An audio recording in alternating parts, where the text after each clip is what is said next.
اب ہم آتے ہیں سیدنا ابراہیم علیہ السلام کے قصے کی طرف، لیکن اس سے پہلے یہ وضاحت کر دیں کہ سیدنا ابراہیم علیہ السلام کے واقعے کے ساتھ چند دوسرے انبیاء علیہ السلام کے واقعات بھی وابستہ ہیں، مثلا سیدنا لوط علیہ السلام کا واقعہ، اس لیے کہ یہ سیدنا ابراہیم علیہ السلام کے بھتیجے بھی ہیں اور ان کے پیروکار بھی۔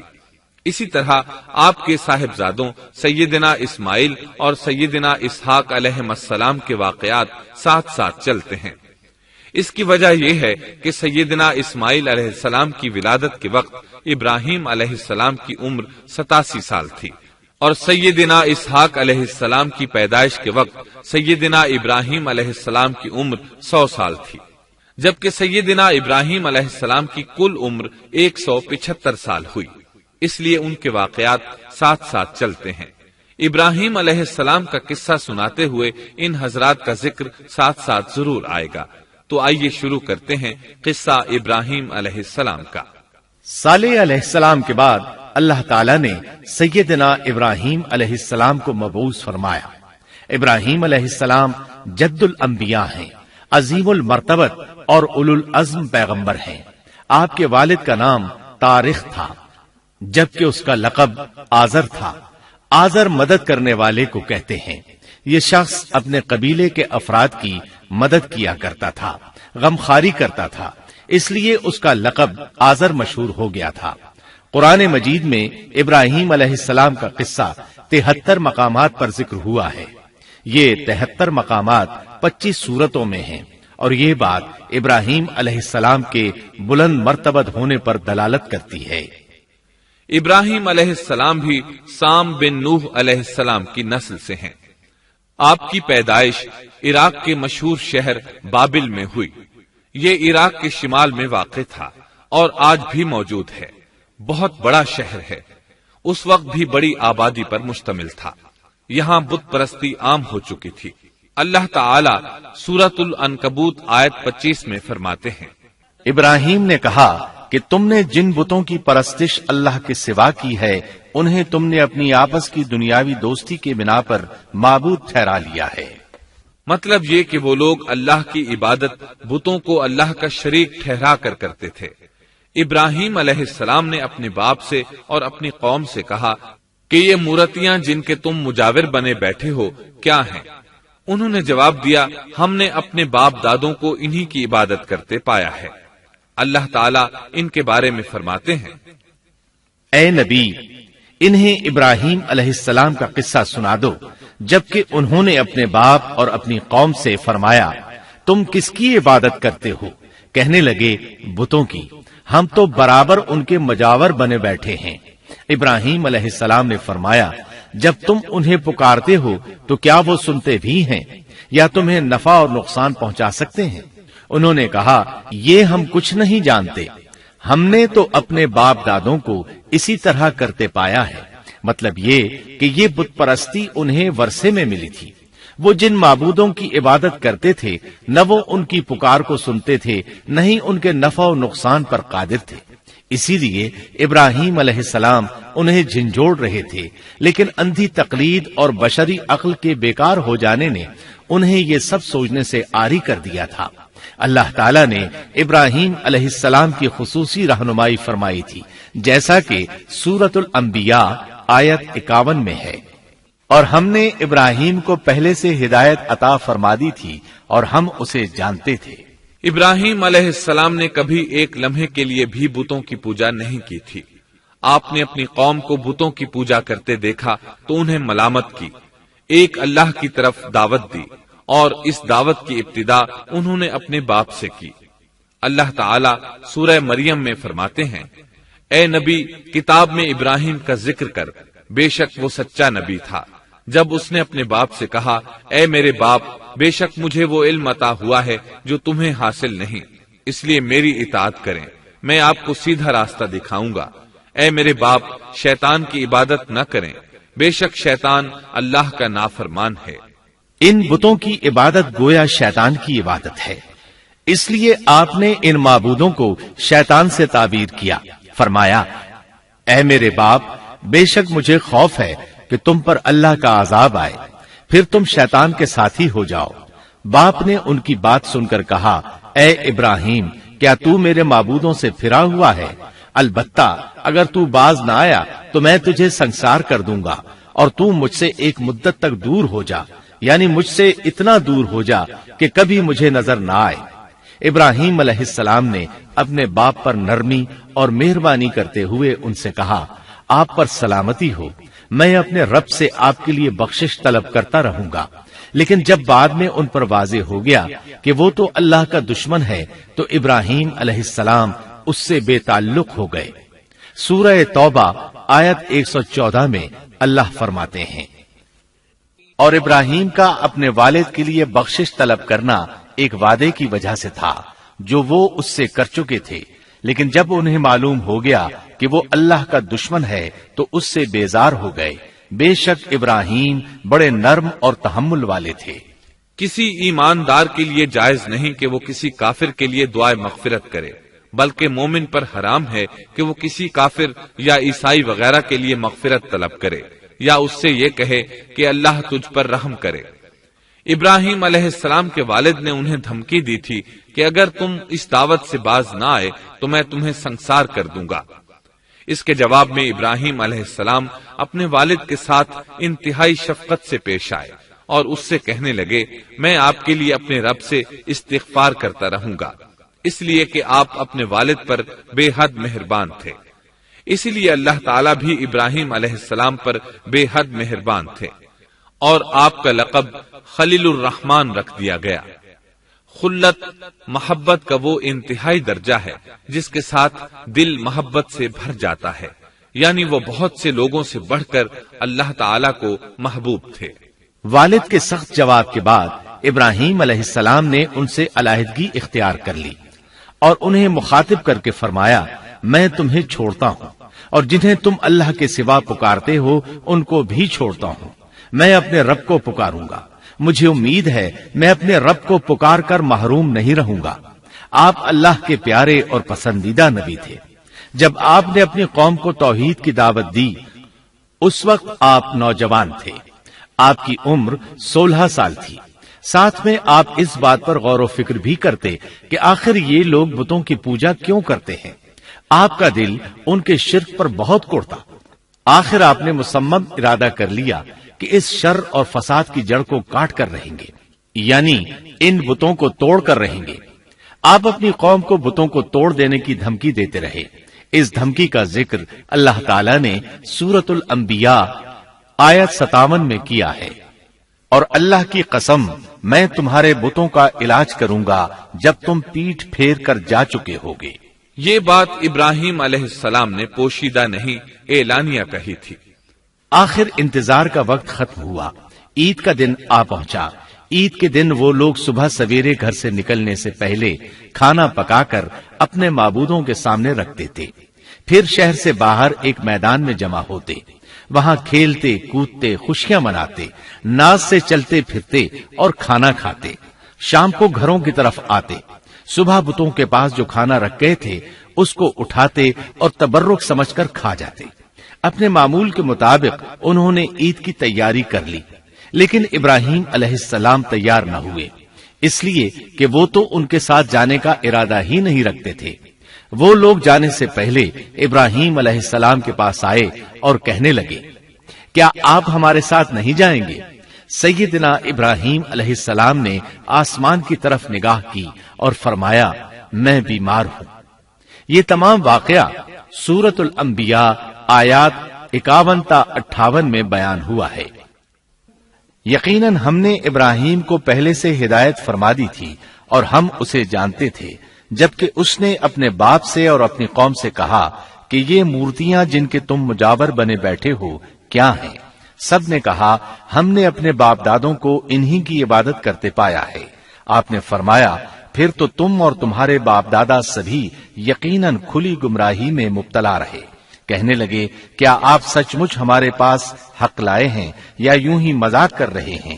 آپ نے فرمایا، نہیں نہیں، در حقیقت تم سب کا پروردگار تو وہ ہے جو آسمان و زمین کا مالک ہے، جس نے انہیں پیدا کیا ہے۔ میں تو ایسی بات کا گواہ اور قائل ہوں۔ اور اللہ کی قسم میں تمہارے ان معبودوں کا علاج تمہاری غیر موجودگی میں کروں گا۔ پس اس نے ان سب کے ٹکڑے کر دیے، البتہ صرف بڑے بت کو چھوڑ دیا، یہ اس لیے کیا کہ وہ سب اس کی طرف لوٹے۔ ابراہیم علیہ السلام نے لوگوں کے ساتھ عیدگاہ جانے سے انکار کیا اور عذر پیش کیا کہ وہ بیمار ہیں۔ وہ لوگ آپ کو چھوڑ کر چلے گئے۔ بعد میں ابراہیم علیہ السلام ان بتوں کے پاس گئے، دیکھا کہ ان کے سامنے کھانا پڑا ہے۔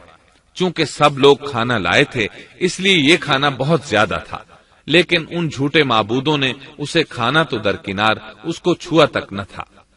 ابراہیم علیہ السلام نے انہیں مخاطب کر کے کہا، یہ اتنا کھانا تمہارے سامنے پڑا ہے، تم اس کو کھاتے کیوں نہیں؟ تمہیں کیا ہو گیا کہ بات تک نہیں کرتے؟ پھر پوری قوت سے دائیں ہاتھ سے کلہاڑا مار کر ان کے ٹکڑے ٹکڑے کر دیے، لیکن بڑے بت کو چھوڑ دیا تاکہ سب اسی کی طرف رجوع کریں۔ تمام چھوٹے بتوں کو توڑ کر کلہاڑا اس بڑے بت کے کندھے پر رکھ دیا۔ مشرکین میلے سے لوٹے تو دیکھا ان کے سارے معبود اوندھے منہ ٹوٹے پھوٹے پڑے ہیں، ان کے تمام معبودوں کو توڑ دیا گیا تھا۔ وہ حیران رہ گئے کہ یہ کیسے ہو گیا، کس نے کیا؟ کہنے لگے، یہ کام کس ظالم کا ہے؟ اس نے ہمارے معبودوں کی توہین کی ہے۔ اس وقت جن لوگوں نے ابراہیم علیہ السلام کا وہ کلام سنا تھا انہیں ان کا خیال آ گیا، کہنے لگے، وہ نوجوان جس کا نام ابراہیم ہے اسے ہم نے اپنے بتوں کی مذمت کرتے سنا ہے۔ اللہ کی قدرت کہ ابراہیم علیہ السلام کا جو مقصد تھا وہ خود بخود پورا ہو رہا تھا۔ قوم کے لوگ مشورہ کر رہے تھے کہ سب کو جمع کرو اور اسے بلاؤ، پھر اسے سزا دو۔ چنانچہ تمام اہل باطل چھوٹے بڑے جمع ہو گئے، کارروائی شروع ہو گئی۔ کہنے لگے، اے ابراہیم، ہمارے معبودوں کے ساتھ یہ لغو حرکت تو نے کی ہے۔ ابراہیم علیہ السلام نے جواب دیا، یہ کام تو اس بڑے بت کا ہے، مجھ سے کیوں پوچھتے ہو؟ تم اپنے معبودوں سے کیوں نہیں پوچھ لیتے کہ ان کے ٹکڑے کس نے اڑائے ہیں؟ ابراہیم علیہ السلام کا جواب سن کر وہ سب سوچ میں پڑ گئے، پھر کہنے لگے، ہم نے بڑی غلطی کی، اپنے معبودوں کے پاس کسی کو حفاظت کے لیے نہیں چھوڑا۔ اس قدر واضح بات محسوس کر کے بھی وہ ظالم ایمان نہ لائے، بلکہ شیطان نے ان کے دلوں میں وسوسہ ڈالا اور انہوں نے غور و فکر کر کے کہا، اے ابراہیم، کیا تمہیں علم نہیں، یہ تو بے زبان ہیں، یہ بول نہیں سکتے۔ اب ابراہیم علیہ السلام نے فرمایا، تب پھر تم اللہ کے سوا اس چیز کی عبادت کرتے ہو جو تمہیں کچھ بھی نفع نہ دے سکے اور نہ نقصان پہنچا سکے۔ تعجب ہے تم پر اور ان پر بھی جنہیں تم اللہ کے سوا پکارتے ہو، کیا تم میں بالکل عقل نہیں؟ اس طرح ابراہیم علیہ السلام نے ان پر حقیقت خوب اچھی طرح واضح کر دی۔ ان سے فرمایا، تم ان کی پوجا کرتے ہو جن کو تم خود تراشتے ہو، یعنی ان کا حال تو یہ ہے کہ تم نے ان کو خود اپنے ہاتھوں سے تراشا اور ان کی عبادت کرنے لگے، جبکہ تمہیں اور تمہاری بنائی ہوئی چیزوں کو اللہ ہی نے پیدا کیا ہے۔ ابراہیم علیہ السلام نے ایک کلہاڑے کی مدد سے ان سب بتوں کو تہس نہس کر دیا تھا۔ یہ اس بات کی واضح ترین نشانی تھی کہ یہ بالکل بے بس ہیں، لیکن اس واضح نشانی کے باوجود وہ اپنے کفر ہی پر ڈٹے رہے اور لگے ابراہیم علیہ السلام کو دھمکیاں دینے۔ کہنے لگے، اس کے لیے ایک آتش کدہ بناؤ اور اسے اس دہکتی آگ میں ڈال دو۔ پھر ان لوگوں نے ایک چٹیل میدان کا انتخاب کیا جہاں مٹی نام کی کوئی چیز نہیں تھی۔ اس میدان کو پتھروں کی باڑ کے ساتھ گھیر دیا گیا۔ پھر سب لوگوں کو حکم دیا گیا کہ وہ لکڑیاں جمع کر کے اس گھیری ہوئی جگہ میں رکھیں۔ چنانچہ سب لوگ لکڑیاں جمع کر کے وہاں لانے لگے، یہاں تک کہ عورتوں اور بچوں نے بھی اس کام میں بڑھ چڑھ کر حصہ لیا۔ میدان میں اتنی لکڑیاں جمع ہو گئیں کہ زمین نظر نہیں آتی تھی۔ یہ لکڑیاں زمین پر ایک اونچی دیوار محسوس ہوتی تھیں۔ پھر ان لکڑیوں کو آگ لگائی گئی۔ جب آگ کے شعلے آسمان سے باتیں کرنے لگے تو انہوں نے ابراہیم علیہ السلام کو آگ میں ڈالنے کے لیے ایک جھولا تیار کیا۔ اس میں سیدنا ابراہیم علیہ السلام کو رکھا گیا۔ اس وقت آپ نے یہ دعا پڑھی، حسبنا اللہ ونعم الوکیل، ہمیں اللہ کافی ہے اور وہی بہترین کارساز ہے۔ یہ کلمہ ہر محتاج اور مصیبت زدہ کو پڑھنا چاہیے۔ بخاری میں ہے، رسول اللہ صلی اللہ علیہ وسلم نے فرمایا، حسبنا اللہ و نعم الوکیل ابراہیم علیہ السلام نے اس وقت فرمایا تھا جب انہیں آگ میں پھینکا جانے لگا تھا۔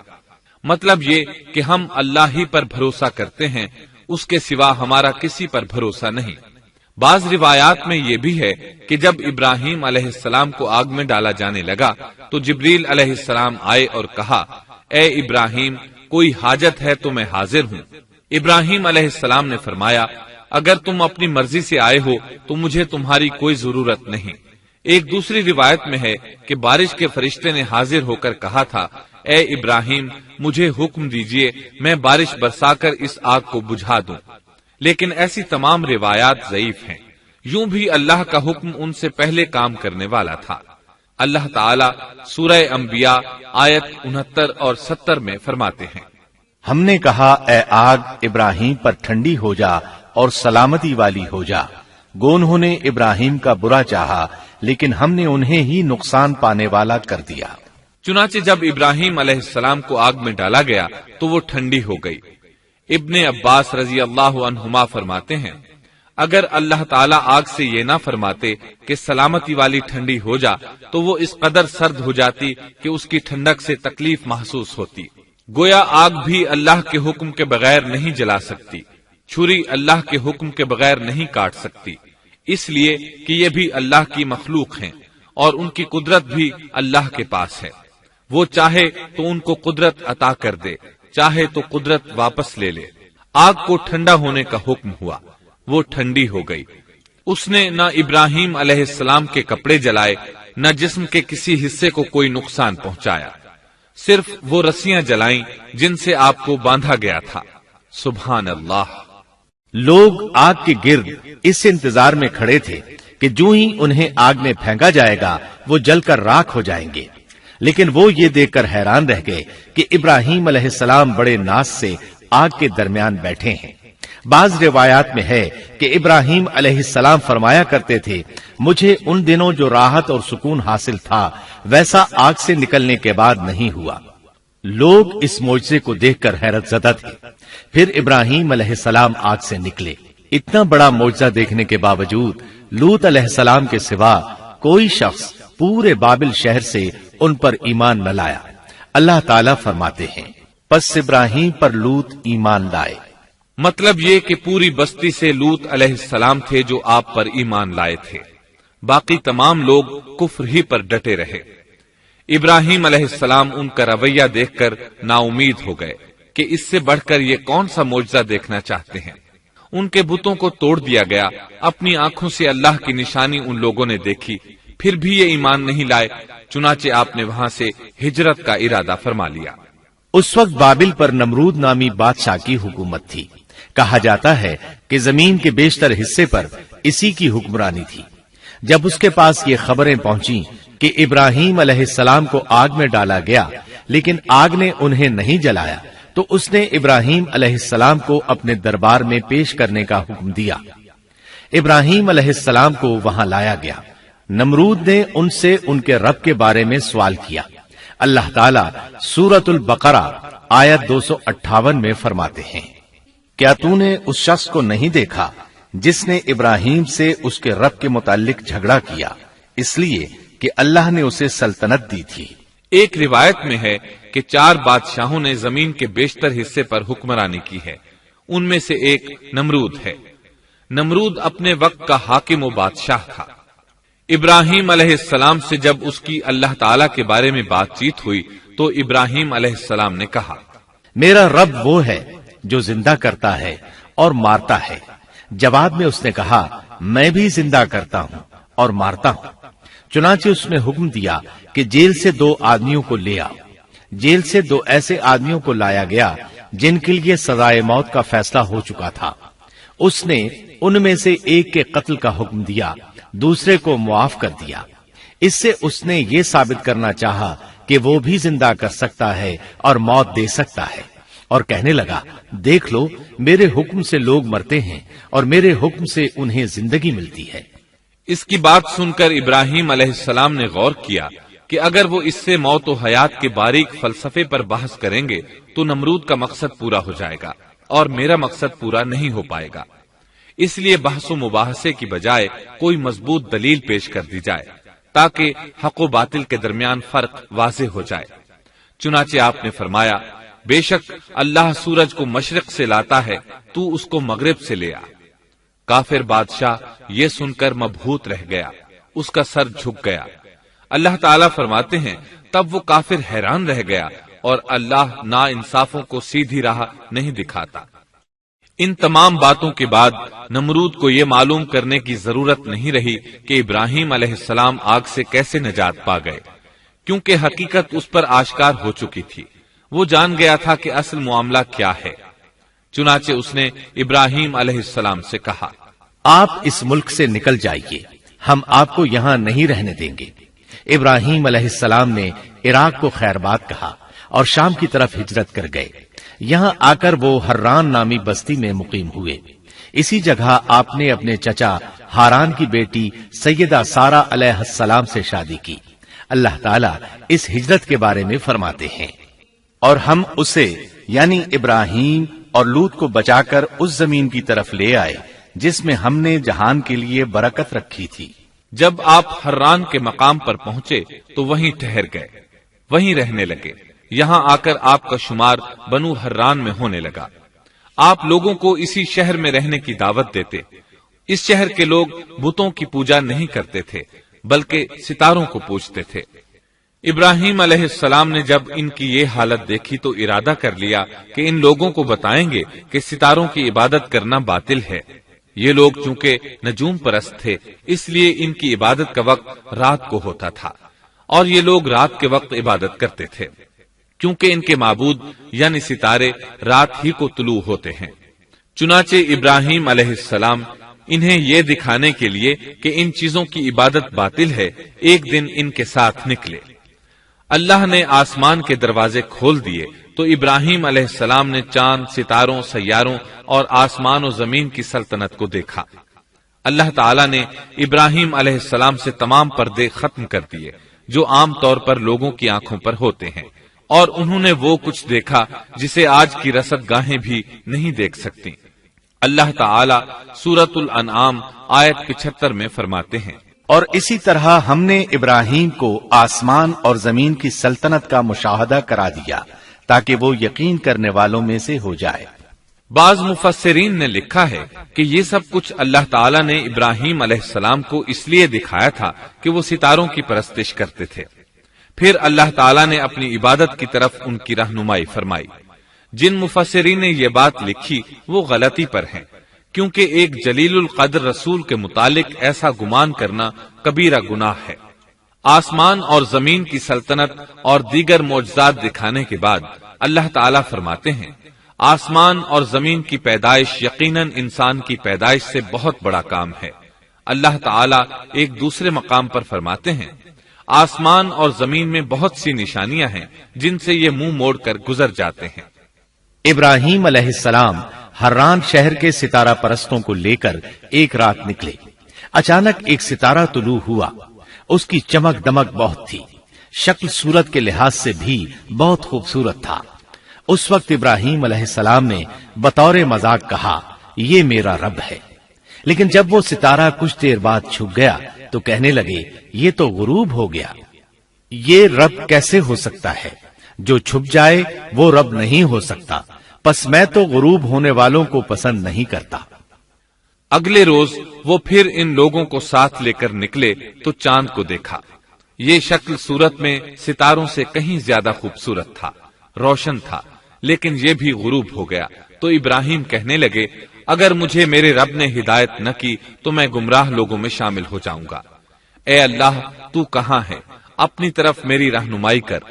ان باتوں سے ابراہیم علیہ السلام ان لوگوں کو غور و فکر کی دعوت دے رہے تھے تاکہ وہ غور کریں، آخر رب چھپ کیسے سکتا ہے؟ اگر چاند رب ہے اور دن کے وقت کسی کو اپنے معبود کی حاجت ہوگی تو وہ کیا کرے گا؟ لہذا چاند کسی صورت رب نہیں ہو سکتا۔ پھر جب دن چڑھا اور سورج طلوع ہوا تو کہنے لگے، یہ میرا رب ہے، یہ تو سب سے بڑا ہے۔ پھر لوگوں کو مخاطب کر کے کہنے لگے، تم رات کو چھوٹے چھوٹے ستاروں کی پوجا کرتے ہو، کیوں نہ تم اتنے بڑے ایک ہی رب کی پوجا کر لو۔ لیکن جب وہ بھی غروب ہو گیا تو کہنے لگے یقیناً میں تمہارے شرک سے بیزار ہوں. یہ معبود کیسے ہو سکتے ہیں؟ ان میں تو تبدیلی آتی رہتی ہے، کبھی طلوع ہوتے ہیں کبھی غروب ہوتے ہیں. یہ اس بات کی دلیل ہے کہ یہ مخلوق ہیں اور ان کا خالق کوئی اور ہے جس کے حکم کے یہ تابع ہیں. جب یہ خود مخلوق ہیں اور کسی اور کے تابع ہیں تو کسی کو نفع نقصان پہنچانے پر کس طرح قادر ہو سکتے ہیں؟ پھر اپنی قوم کو مخاطب کر کے کہنے لگے میں اپنا رخ اس کی طرف کرتا ہوں جس نے آسمانوں کو یکسو ہو کر پیدا کیا اور میں شرک کرنے والوں میں سے نہیں ہوں. اب بھی وہ اپنی بات پر اڑے رہے. تب آپ نے فرمایا تم مجھ سے اللہ کے بارے میں جھگڑ رہے ہو. مجھے تو اللہ راہ دکھا چکا ہے اور اس نے مجھے دلیل عطا فرمائی ہے. میں یقیناً جانتا ہوں کہ تمہارے تمام معبود بے بس اور بے طاقت ہیں. جاؤ تم سے اور تمہارے ان معبودوں سے جو ہو سکے کر لو. میرے رب کی مرضی کے بغیر کچھ بھی نہیں ہو سکتا. میرے رب نے ہر چیز کے علم کو اپنے گھیرے میں لے رکھا ہے. کیا پھر بھی تم نصیحت حاصل نہیں کرو گے؟ اور میں تمہارے معبودوں سے خوف کیوں کھاؤں؟ تم اللہ سے نہیں ڈرتے؟ ان کو اللہ کا شریک ٹھہرا رہے ہو. اللہ نے اس کی کوئی دلیل نازل نہیں کی. اگر تم میں صحیح علم ہے تو تم ہی بتلا دو کہ ہم دونوں جماعتوں میں سے امن کا زیادہ حقدار کون ہے. امن انہی کے لیے ہے جو ایمان لانے کے بعد دین کو شرک سے خلط ملط نہیں کرتے. حقیقت میں ہدایت یافتہ وہی لوگ ہیں. یہی ہمارے وہ دلائل تھے جو ہم نے ابراہیم علیہ السلام کو ان کی قوم کے مقابلے میں عطا کیے تھے، اور ہم جسے چاہیں مرتبے میں بڑھا دیں. بے شک تیرا رب بڑی حکمت والا ہے. ان لوگوں نے پھر بھی کفر ہی کیا، کوئی بھی ایمان نہ لایا. چنانچہ ابراہیم علیہ السلام نے ایک بار پھر ہجرت کی اور مصر جا پہنچے.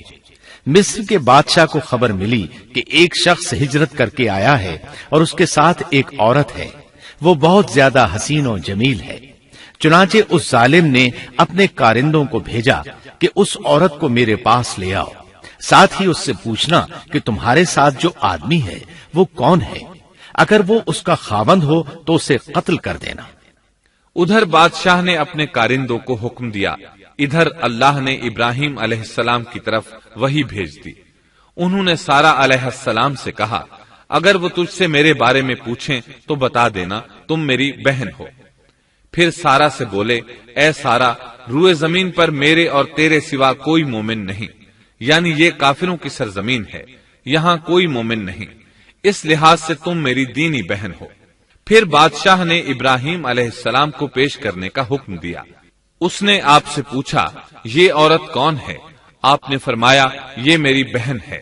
اس طرح ابراہیم علیہ السلام کی زندگی میں 3 موقع ایسے آئے کہ انہوں نے اللہ کے دین کی حمایت اور مدافعت کے لیے توریہ کیا. توریہ کا مطلب یہ ہے کہ واقعہ کچھ اور ہو لیکن کوئی شخص کسی خاص مصلحت کی وجہ سے اسے 2 معانی والے الفاظ کے ساتھ اس انداز میں بیان کرے کہ سننے والا اس واقعہ کو نہ سمجھ سکے بلکہ اس کا ذہن خلاف واقعہ چیز کی طرف منتقل ہو جائے. شریعت نے بعض مخصوص حالات میں اس کی اجازت دی ہے. وہ 3 مواقع جہاں ابراہیم علیہ السلام نے توریہ فرمایا ان کی وضاحت کچھ اس طرح ہے. ایک یہ کہ آپ نے میلے پر نہ جانے کی غرض سے ان لوگوں سے کہا تھا کہ میں بیمار ہوں. دوسرے موقع پر یہ فرمایا تھا یہ کام اس بڑے سردار بت کا ہے. تیسرے سارا علیہ السلام کو دینی بہن قرار دیا. اس ظالم بادشاہ نے سارا علیہ السلام کو اپنی تحویل میں لے لیا. جب سارا علیہ السلام کو معلوم ہوا کہ وہ ایک بدکار شخص ہے تو انہوں نے اللہ تعالیٰ سے دعا کی اے اللہ تجھے معلوم ہے میں تجھ پر اور تیرے نبی پر ایمان لائی ہوں اور اپنے جسم کو اپنے خاوند کے سوا ہر ایک سے محفوظ رکھا ہے، لہٰذا آپ اس کافر کو مجھ پر مسلط نہ کیجیے گا. چنانچہ اس کافر بادشاہ نے جب سیدہ سارا کو پکڑنے کے لیے اپنا ہاتھ بڑھایا تو اس کا ہاتھ شل ہو گیا اور اپنی جگہ پر جم گیا. وہ لگا چیخ پکار کرنے. اس میں اتنی طاقت نہ رہی کہ اپنے ہاتھ کو حرکت دے سکے. اس کی آواز سن کر اس کے محافظ بھاگے ہوئے آئے. انہوں نے اس کے ہاتھ کو چھڑانا چاہا لیکن چھڑا نہ سکے. اس کی یہ حالت دیکھ کر سیدہ سارہ خوف زدہ ہو گئیں۔ انہوں نے سوچا اگر یہ مر گیا تو لوگ کہیں گے اسے میں نے قتل کیا ہے۔ چنانچہ انہوں نے اللہ سے دعا کی کہ اسے چھوڑ دیا جائے۔ اللہ تعالیٰ نے آپ کی دعا قبول کر لی، اس کا ہاتھ ٹھیک ہو گیا، لیکن وہ ظالم پھر بھی نہ ڈرا۔ اس نے ایک بار پھر آپ کی طرف ہاتھ بڑھایا، اس کا ہاتھ پھر شل ہو گیا۔ سیدہ سارہ نے پھر دعا کی، وہ دوبارہ ٹھیک ہو گیا، وہ پھر بھی باز نہ آیا۔ تیسری بار پھر اس نے ان کی طرف ہاتھ بڑھایا، اس بار بھی اس کا ہاتھ شل ہو گیا۔ اب وہ سیدہ سارہ علیہ السلام سے کہنے لگا، اب کی بار اگر تو مجھے اس مصیبت سے نجات دلائے گی تو میں تجھے چھوڑ دوں گا اور کبھی تیرے آڑے نہیں آؤں گا۔ چنانچہ سیدہ سارہ علیہ السلام نے اللہ تعالی سے دعا کی، وہ ٹھیک ہو گیا۔ تب اس نے اپنے کارندوں کو آواز دی اور ان سے بولا، تم میرے پاس کسی انسان کو نہیں بلکہ سرکش جن کو لائے ہو۔ پھر اس نے انہیں رہا کر دیا، عزت و اکرام سے رخصت کیا اور ان کی خدمت کے لیے اپنی بیٹی ہاجرہ کو ساتھ کر دیا۔ سارہ علیہ السلام واپس لوٹیں تو دیکھا کہ ابراہیم علیہ السلام نماز پڑھ رہے ہیں۔ نماز کے بعد انہوں نے پوچھا، سارہ اس نے تمہارے ساتھ کیا سلوک کیا؟ سیدہ سارہ علیہ السلام نے سارا واقعہ سنا دیا۔ سن کر آپ نے فرمایا، الحمدللہ۔ پھر بولے، اب ہم یہاں نہیں رہیں گے بلکہ واپس جائیں گے۔ چنانچہ آپ ایک بار پھر فلسطین میں آ گئے، وہیں اپنی زندگی بسر کرنے لگے۔ اب ہم آگے بڑھتے ہیں۔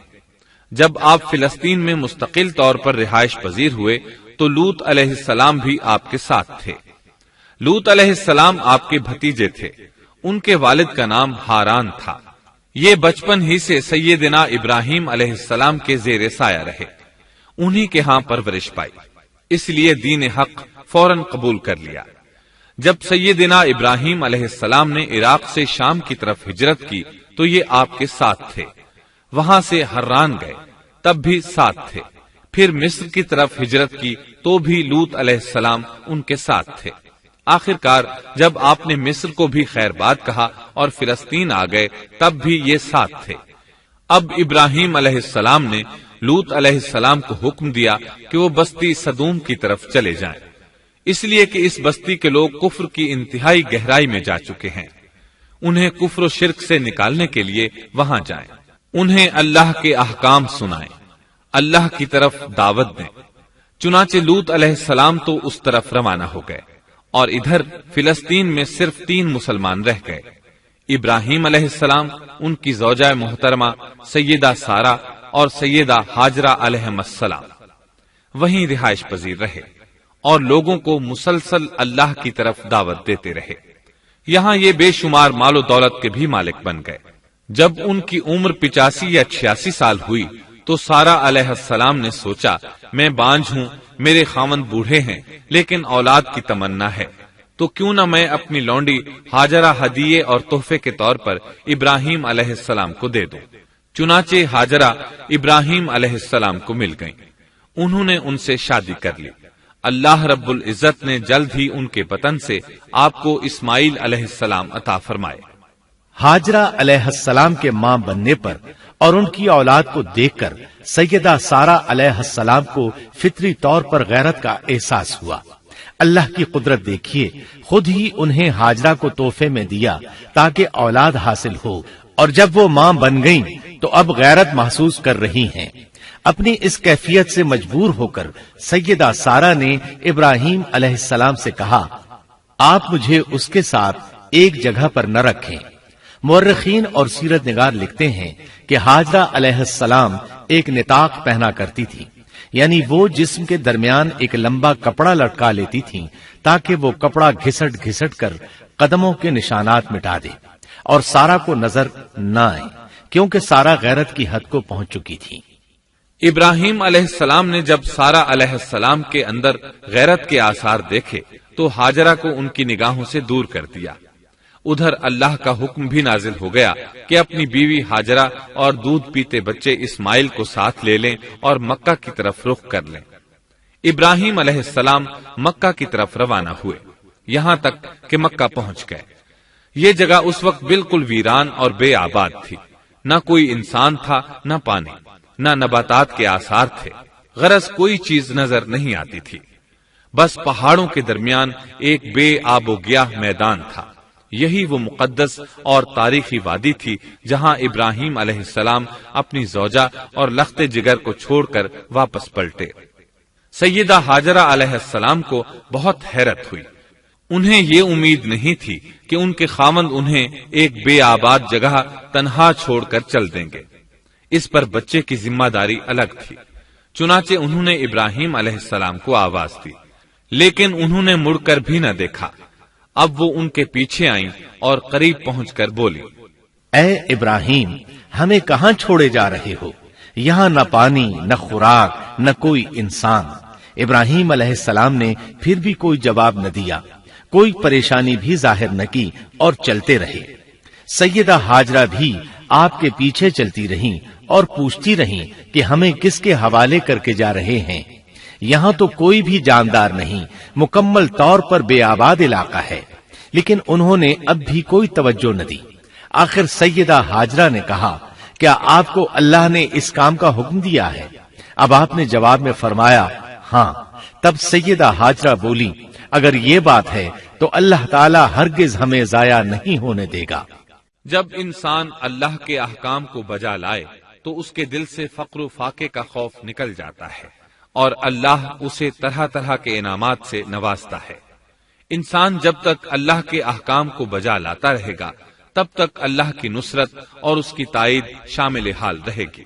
چنانچہ جوں ہی ہاجرہ علیہ السلام کو پتا چلا کہ انہیں تنہا چھوڑ جانا اللہ کے حکم کی بنا پر ہے تو فوراً یقین بھرے لہجے میں بولی، تب اللہ ہمیں ضائع نہیں کرے گا، یہ کہہ کر وہ اپنے شیر خوار بچے کی طرف پلٹ گئیں۔ خوراک اور پانی چند دن میں ختم ہو گئے، پانی کا ایک قطرہ پاس نہ رہا۔ اب پانی کی تلاش شروع کی، لیکن اپنے لیے تو درکنار، ماں کو بیٹے کے لیے بھی پانی نہ ملا نہ خوراک۔ اب بچہ لگا بھوک سے بلکنے، خوراک نہ ملنے کی وجہ سے ماں کا دودھ بھی خشک ہو گیا تھا۔ عورت کتنی بھی باحوصلہ ہو اپنے بچے کو بھوک سے بلکتے نہیں دیکھ سکتی۔ اب انہوں نے بچے کو وہیں چھوڑا اور تیزی سے قریبی پہاڑی صفا کی طرف لپکی، اوپر چڑھ کر ادھر ادھر نظر دوڑائی کہ شاید کسی طرف پانی یا خوراک نظر آ جائے یا کسی انسان کی جھلک نظر آ جائے۔ جب کچھ نظر نہ آیا تو نشیب کی طرف چلی، ساتھ میں بچے کی طرف بھی دیکھتی جاتی تھی۔ نشیب میں پہنچی تو بچہ نظروں سے اوجھل ہو گیا۔ اس پر اور بے چین ہوئی اور بلندی کی طرف دوڑی۔ اس طرح مروہ پہاڑی پر چڑھ گئیں۔ وہاں بھی چاروں طرف نگاہ دوڑائی لیکن کچھ نظر نہ آیا۔ خیال آیا کہ پھر کوشش کرنی چاہیے۔ اس خیال سے مروہ پہاڑی سے اتری اور صفا کی طرف چل دی۔ درمیان میں نشیب کی وجہ سے بچہ نظر نہ آیا تو دوڑنے لگی۔ اس طرح پھر صفا پر چڑھ گئیں۔ اللہ اکبر! ایک تو عورت ذات کمزور، پھر بھوک پیاس سے نڈھال، اس پر کس قدر سعی اور کوشش میں مصروف، وہ بھی اپنے بچے کے لیے۔ بہرحال بار بار کوشش کے خیال سے انہوں نے صفا اور مروہ پہاڑیوں کے درمیان 7 چکر لگائے۔ یہی وجہ ہے مسلمان عازمین حج صفا و مروہ کے درمیان سعی کرتے ہیں تاکہ اس واقعے کی یاد تازہ ہو جائے۔ جب وہ آخری مرتبہ مروہ پر پہنچی تو انہوں نے ایک آواز سنی۔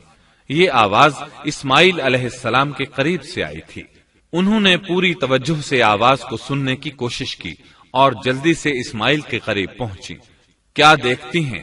اسماعیل کے قدموں کے نیچے سے پانی پھوٹ رہا ہے، کیونکہ جبریل علیہ السلام کو اللہ نے اس صابرہ خاتون کی مدد کے لیے بھیجا تھا۔ انہوں نے زمزم والی جگہ پر اپنا پر مارا تو اسماعیل کے قدموں کے پاس سے ایک عظیم چشمہ رحمت نمودار ہوا۔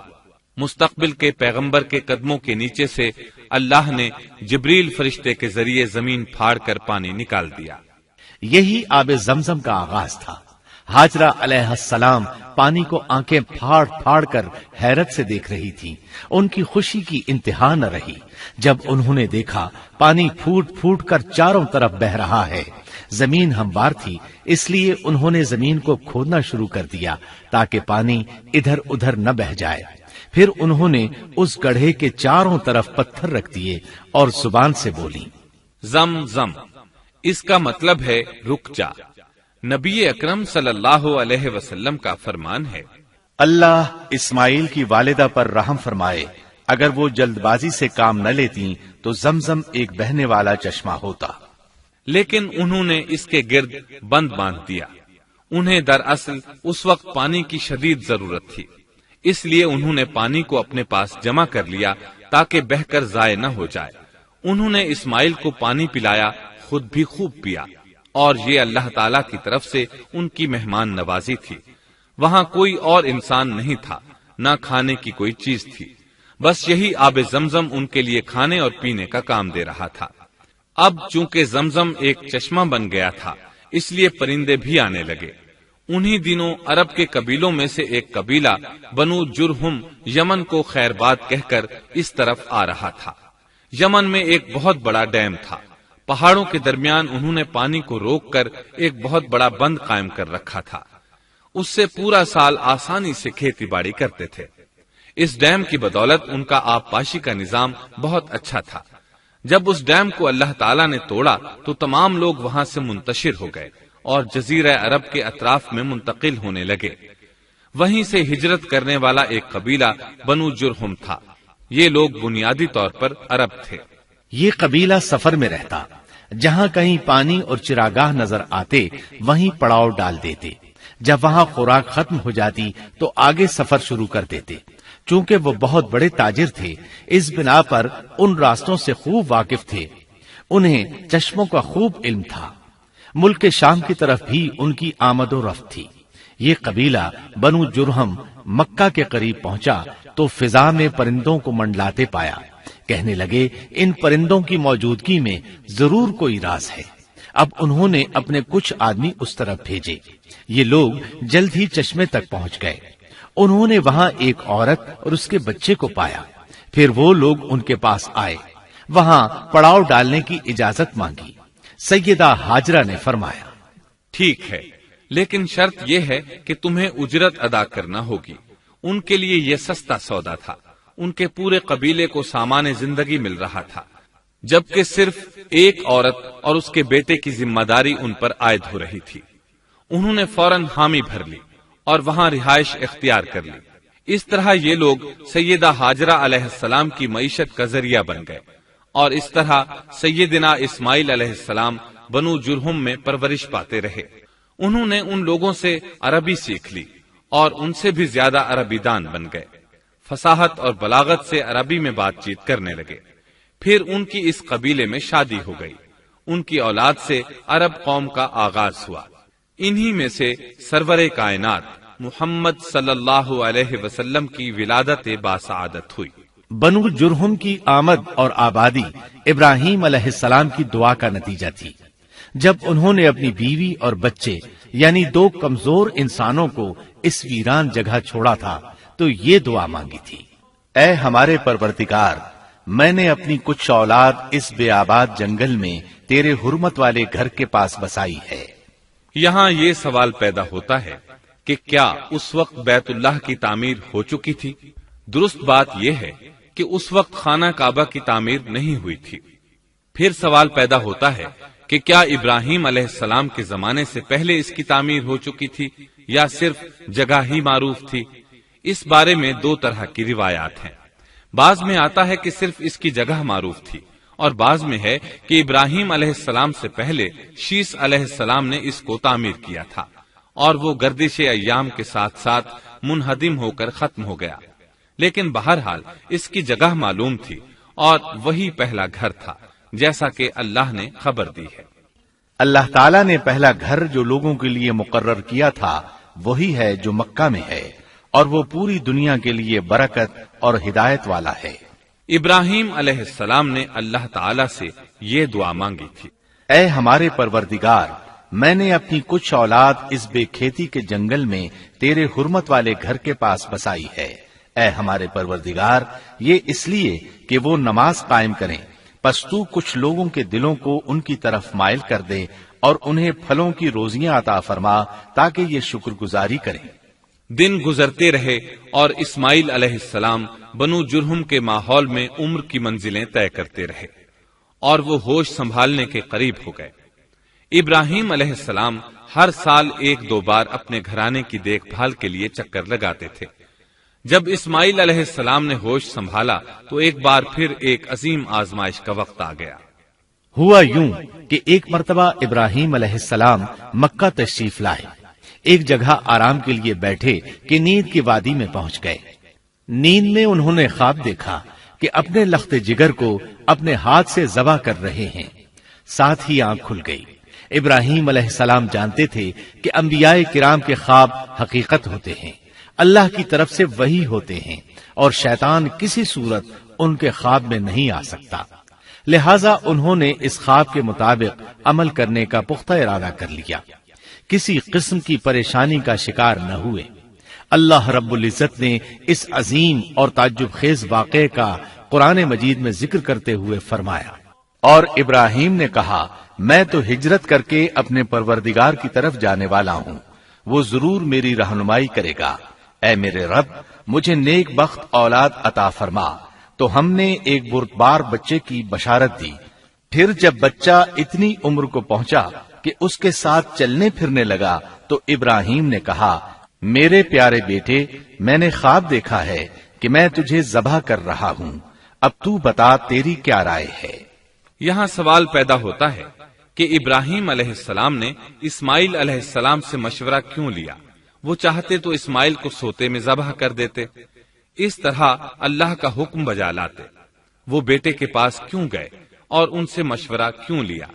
جی ہاں، یہ مسئلہ یاد رکھنے کے قابل ہے کہ ہر مسلمان پر لازم ہے کہ وہ اپنے دوسرے مسلمان بھائی کو اجر و ثواب میں شامل کرنے کی کوشش کرے۔ ابراہیم علیہ السلام نے بیٹے کو ثواب میں شامل کرنے کے لیے انہیں اللہ کے حکم سے آگاہ کیا، یہ نہ چاہا کہ میں اکیلا ہی اجر لیتا رہوں، بلکہ دوسرے کی خیر خواہی کو پیش نظر رکھا۔ والدین کے لیے آپ کے اس انداز میں نصیحت موجود ہے، یہ کہ اولاد کو ثواب کے مواقع فراہم کریں، ان کی صحیح تربیت کریں۔ اگر صدقہ کرنے کا موقع ملے تو بچوں کے ذریعے صدقہ کرائیں تاکہ انہیں بھی اللہ کے راستے میں خرچ کرنے کی عادت پڑے۔ جب کسی دینی مجلس میں بیٹھنے کا موقع ملے تو اپنی اولاد کو بھی ساتھ لے کر جائیں۔ بے شمار لوگ خود تو جاتے ہیں، اولاد کو جانے کے لیے کہتے بھی نہیں، خود دین سیکھتے ہیں، اولاد کو دین نہیں سکھاتے۔ ابراہیم علیہ السلام نے اسماعیل علیہ السلام سے رائے لی۔ سبحان اللہ، انہوں نے جواب میں فرمایا اے ابا جان، آپ کو جو حکم ملا ہے کر گزریے۔ یہ نہیں کہا کہ مجھے تو حکم نہیں ہوا، بلکہ فوراً سر تسلیم خم کر دیا، اس لیے کہ وہ جانتے تھے انبیاء کا خواب حقیقت پر مبنی ہوتا ہے، اللہ کی وحی ہوتا ہے، اس لیے بالکل پریشانی ظاہر نہ کی، یہ تک نہ پوچھا مجھے کیوں ذبح کر رہے ہیں، یا میرا کیا جرم ہے، یا آپ کے پاس کون سا صریح حکم آیا ہے۔ انہوں نے ایسی کوئی بات نہ کہی۔ اللہ کی فرما برداری اسی کو کہتے ہیں۔ چنانچہ اپنے باپ سے کہا اے ابا جان، آپ کو جو حکم ہوا ہے اس کو کر گزریے، انشاءاللہ آپ مجھے صبر کرنے والوں میں پائیں گے۔ علماء کرام فرماتے ہیں اس جملے سے ان کا انتہائی ادب اور احترام شامل ہے، اور اس میں زبردست توکل موجود ہے۔ یہ نہیں کہا کہ آپ مجھے صبر کرنے والوں میں سے پائیں گے، بلکہ آپ نے اللہ کی مشیت کو جملے میں شامل کیا اور فرمایا انشاءاللہ آپ مجھے صبر کرنے والوں میں سے پائیں گے۔ لہذا مسلمانوں کو دھوکے میں نہیں پڑنا چاہیے۔ یہ نہ کہے میں سفر کروں گا، میں فلاں کام کروں گا، میں فلاں کام کے کرنے کی طاقت رکھتا ہوں، بلکہ یوں کہے اللہ نے چاہا تو میں سفر کروں گا، اللہ نے چاہا تو فلاں کام کروں گا۔ اپنے علم اور طاقت کے دھوکے میں پڑنا سراسر نادانی ہے۔ ہر چیز کا تعلق اللہ سے قائم کرے، جیسا کہ اللہ تعالیٰ فرماتے ہیں، اور ہرگز ہرگز کسی کام پر یوں نہ کہنا کہ میں اسے کل کروں گا، مگر ساتھ ہی انشاءاللہ کہہ لینا۔ اپنی زبان کو اللہ کے ذکر سے سجا کر رکھو اور ہمیشہ اپنے معاملات کو اللہ کی طرف لوٹاؤ۔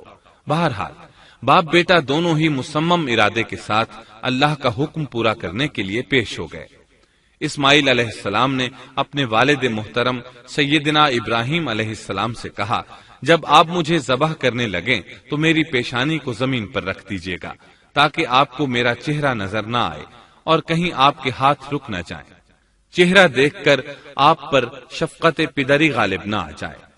اب ابراہیم علیہ السلام نے بیٹے کی پیشانی پکڑ کر زمین پر لٹا دیا، جیسا کہ اللہ تعالی نے فرمایا۔ جب دونوں مطیع ہو گئے اور ابراہیم نے اسے پیشانی کے بل لٹا دیا، اب انہوں نے چھری پکڑی اور گردن پر چلا دی، لیکن چھری نے گردن نہ کاٹی، بالکل اسی طرح جیسے آگ نے ابراہیم کو نہیں جلایا تھا، اس لیے کہ چھری میں کاٹنے کی طاقت اور آگ میں جلانے کی صلاحیت اللہ کے حکم کے بغیر نہیں آ سکتی۔ اللہ نے دونوں سے یہ طاقتیں سلب کر لی۔ اب ابراہیم زور لگا رہے ہیں، ادھر اسماعیل علیہ السلام کہہ رہے ہیں، ابا جان جلدی کیجئے، چھری چلائیے۔ اللہ تعالیٰ نے اس واقعے کا ذکر یوں فرمایا ہے، جب وہ دونوں مطیع ہو گئے اور ابراہیم نے اسے پیشانی کے بل لٹا دیا۔ اس مطیع ہونے سے مراد اللہ کے حکم کو نافذ کرنا ہے۔ اب ظاہر ہے مطیع تو وہ پہلے بھی تھے، لیکن یہاں اسلما یعنی مطیع ہونے سے مراد کامل اسلام ہے۔ نہایت واضح اور حقیقی اسلام مراد ہے، اس لیے کہ کامل اسلام وہی ہوتا ہے جس میں بغیر کسی تردد اور توقف کے اللہ کے امر اور نہی کی تصدیق کی جائے۔ یہ تھا حقیقی اسلام۔ ہاں تو چھری چلتی رہی، گلا نہ کٹا، اس لیے کہ امتحان اور آزمائش کی تکمیل ہو چکی تھی۔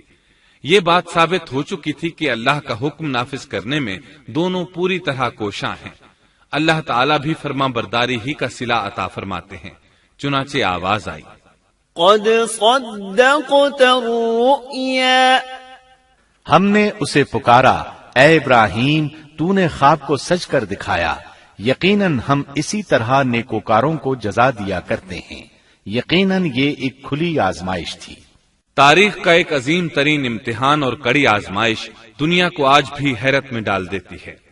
کون ہے جو بیٹے کو ذبح کرنے پر تیار ہو جائے، خاص طور پر اس صورت میں جب اولاد بھی اکلوتی ہو، جس کی وجہ سے 86 سال کے بعد آنگن میں بہار آئی ہو۔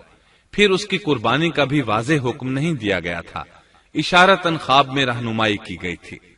آپ کہہ سکتے تھے یہ قتل اور سنگین جرم ہے، کہہ سکتے تھے اپنے بیٹے کو کس جرم میں قتل کروں، لیکن آپ نے بغیر کسی تعامل کے سر تسلیم خم کر دیا اور اس عظیم امتحان میں کامیاب ہوئے۔ اللہ فرماتے ہیں، وَإِبْرَاهِيمَ الَّذِي وَفَّى، اور ابراہیم وہ ہیں جنہوں نے وفاداری کی۔ اس آیت میں یہ نہیں بتایا گیا کہ کس چیز میں وفاداری کی، اس لیے کہ وہ تو ہر معاملے میں مکمل طور پر وفاداری کا مظاہرہ کر چکے تھے۔ آگ میں ڈالے جانے والا معاملہ، بیوی اور بچے کو لق و دق میدان میں چھوڑ آنے کا معاملہ، پھر ذبح کا امتحان، تعمیر بیت اللہ کی مشقت، غرض ہر معاملے میں وفادار تھے، حتیٰ کہ اپنا مال اللہ کے راستے میں خرچ کرنے میں اس قدر وفادار کہ ابو زیفان کے لقب سے مشہور ہو گئے۔ اس کا معنی ہے مہمان نواز۔ کسی مہمان کو دسترخوان پر اپنے ساتھ بٹھائے بغیر ایک لقمہ نہیں کھاتے تھے، باہر نکلتے مہمان تلاش کرتے، پھر اس کے ساتھ مل کر کھانا کھاتے، مہمان نہ ملتا تو سخت غمگین ہو جاتے۔ اس طرح انہوں نے اللہ کے ہر حکم کی پاسداری کی۔ ذبح والے اس امتحان کا اللہ نے انہیں کیا صلہ دیا؟ اللہ فرماتے ہیں، ہم نے اسے عظیم ذبیحے کا بدلہ عطا کیا۔ ہاں تو ہم بتا رہے تھے چھری نے گلا نہ کاٹا۔ ایسے میں ابراہیم علیہ السلام نے ایک آواز سنی، آواز پیچھے سے آئی تھی۔ انہوں نے مڑ کر دیکھا، جبریل علیہ السلام نظر آئے۔ وہ آسمان سے ایک مینڈھا لے کر آئے تھے، دنیا کے مینڈھوں میں سے نہیں بلکہ جنت کا مینڈھا لائے تھے۔ سیدنا عبداللہ بن عباس رضی اللہ عنہما سے روایت ہے کہ وہ میڈھا جنت میں 40 سال تک چرتا رہا۔ سفید رنگ، کشادہ آنکھوں، خوبصورت سینگوں والا حسین و جمیل میڈھا تھا۔ بہرحال یہ ابراہیم علیہ السلام کی وفاداری کا بدلہ تھا جو اسماعیل علیہ السلام کے فدیے میں دیا گیا، اور پوری امت مسلمہ کے لیے حکم ہو گیا کہ اللہ کی رضا کے لیے قربانی اور ہدی پیش کرتے رہیں۔ کعبے کے پاس حرم الہی میں ہر سال یہ سنت ادا کی جاتی ہے، اور ان کے ساتھ ساتھ پوری زمین کے تمام خطوں پر بسنے والے مسلمان بھی اس عظیم فرمانبرداری کی علامت کے طور پر قربانیاں پیش کرتے ہیں۔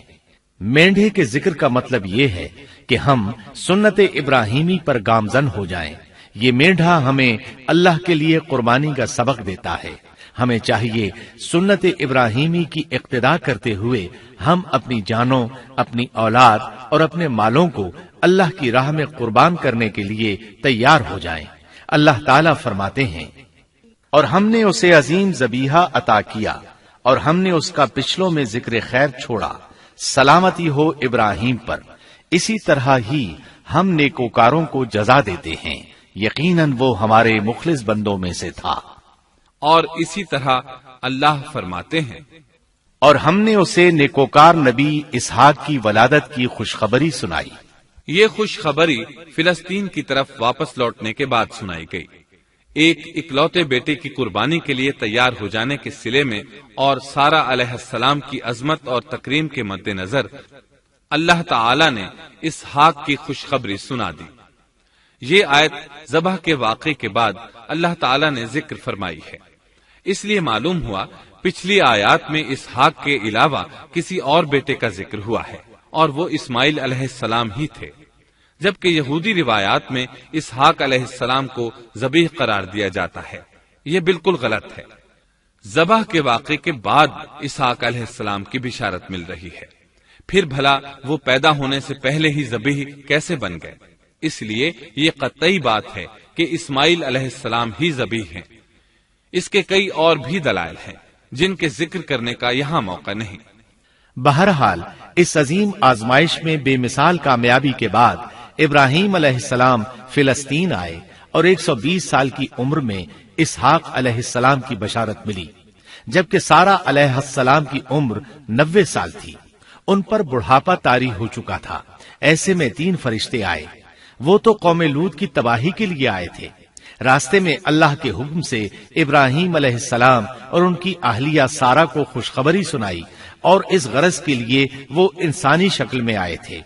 ابراہیم علیہ السلام تو پہلے ہی بہت مہمان نواز تھے، انہیں دیکھ کر بہت خوش ہوئے کہ مہمان آ گئے۔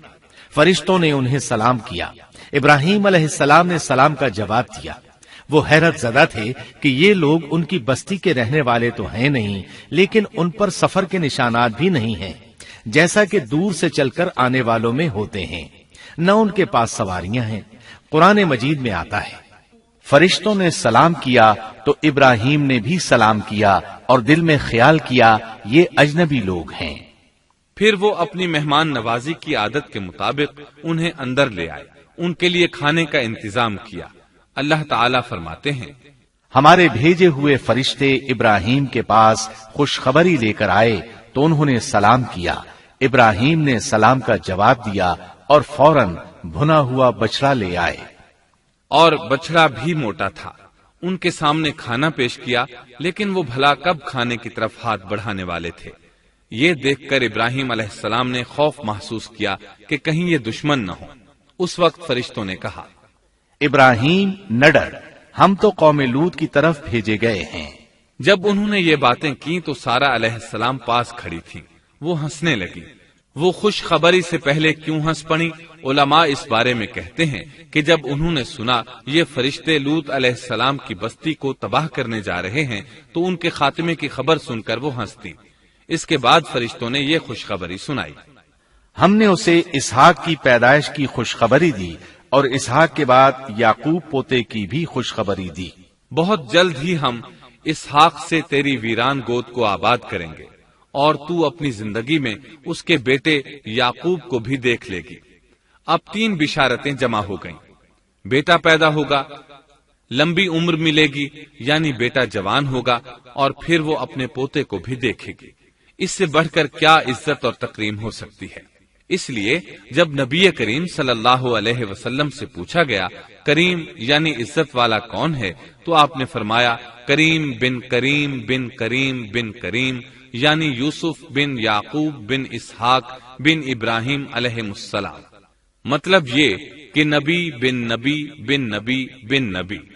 یہ یوسف علیہ السلام کی شان ہے کہ خود بھی کریم، باپ بھی کریم، دادا بھی کریم اور پردادا بھی کریم۔ اس سے بڑھ کر عزت افزائی کیا ہو سکتی ہے؟ بہرحال فرشتوں نے انہیں خوشخبری دی۔ پھر انہوں نے ابراہیم کو ایک صاحب علم لڑکے کی بشارت دی۔ خوشخبری سن کر سیدہ سارہ حیران ہوئی، مارے حیرت کے منہ سے ہلکی سی چیخ نکل گئی۔ انہوں نے اپنے رخسار پر ہاتھ مارا جیسا کہ عورتوں کی عادت ہوتی ہے، کہنے لگی، ہائے افسوس، کیا میں بچہ جنوں گی حالانکہ میں بانجھ ہوں اور میرے خاوند بوڑھے ہیں؟ یہ تو حیرت کی بات ہے۔ ایک دوسری جگہ اللہ تعالیٰ نے یہ الفاظ فرمائے، کہنے لگی، میں بوڑھی اور بانجھ ہوں، بھلا میں بچے کو کیسے جنم دوں گی؟ اس پر فرشتوں نے کہا، تو اللہ کے حکم پر تعجب کرتی ہے، اے اہل بیت، یہ تو اللہ کی تم پر رحمت اور برکت ہے، وہ بہت بزرگ اور قابل تعریف ہے۔ دوسری آیت میں ہے، انہوں نے کہا، اسی طرح تیرے رب نے فیصلہ کیا ہے اور ہمیں کہا ہے، یقیناً وہ بہت حکمت والا ہے اور علم رکھنے والا ہے۔ یہ تھی اسحاق علیہ السلام کی ولادت کی خوشخبری۔ ابراہیم علیہ السلام مکے میں سیدنا اسماعیل علیہ السلام سے ملنے کے لیے آتے رہتے تھے۔ ایک روز آئے تو ان سے کہا، اے میرے بیٹے، اللہ تعالیٰ نے مجھے حکم دیا ہے کہ اس مقام پر اللہ کا گھر تعمیر کرنا۔ اسماعیل علیہ السلام نے فوراً کہا، میں حاضر ہوں۔ اس طرح انہوں نے کھدائی شروع کی۔ ایسے میں انہیں شیش علیہ السلام کی تعمیر کے آثار نظر آئے، انہوں نے اس پر تعمیر شروع کر دی۔ ایک روایت میں یہ بھی ہے کہ انہوں نے فرشتوں والی بنیادوں کے آثار بھی دیکھے۔ نبی کریم صلی اللہ علیہ وسلم کی جوانی کے دنوں میں جب مکے کے قریش نے کعبے کی تعمیر نئے سرے سے کی تو انہوں نے اس کی بنیادوں کو گہرا کرنا چاہا۔ وہ کھدائی کرتے ان سبز پتھروں تک پہنچ گئے جو پہاڑوں کی چوٹیوں کی طرح نظر آ رہے تھے۔ انہوں نے ان پتھروں کو نکالنا چاہا۔ ایک شخص نے کدال کے ذریعے ایک پتھر کو باہر نکالا تو اس کے نیچے سے اتنا نور نکلنے لگا کہ قریب تھا وہ شخص اندھا ہو جاتا۔ پھر پتھر خود بخود نیچے جا گرا اور اپنی جگہ پر جم گیا۔ اس کے بعد لوگوں نے ان پتھروں کو ہاتھ نہ لگایا اور تعمیر شروع کر دی۔ قرآن مجید میں تعمیر کعبہ اور بیت اللہ کا تذکرہ اس طرح آیا ہے، اور جب ہم نے بیت اللہ کے مکان میں ابراہیم کو جگہ دی اور فرمایا کہ میرے ساتھ شرک نہ کرنا اور میرے گھر کو طواف، قیام اور رکوع و سجود کرنے والوں کے لیے پاک رکھنا، اور فرمایا، بے شک لوگوں کے لیے جو پہلا گھر تعمیر کیا گیا ہے وہ مکہ میں ہے، وہ جہان والوں کے لیے برکت اور ہدایت کا ذریعہ ہے، اس میں واضح نشانیاں ہیں، مثلا مقام ابراہیم، تو جو کوئی حرم میں داخل ہوگا وہ امن میں آ جائے گا۔